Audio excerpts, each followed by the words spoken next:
Hello friends, I hope you are doing well. Today we'll talk about how to fix or how to solve the problem of Wizz app you click on settings. In this page you click on apps, default apps, app settings.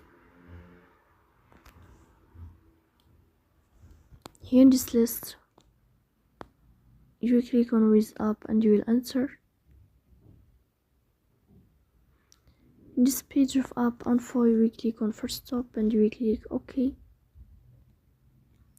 Here you will enter to the window of storage. Then here you will click on clear cache.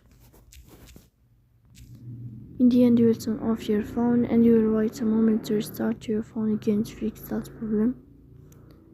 So that's all. Don't forget to support us by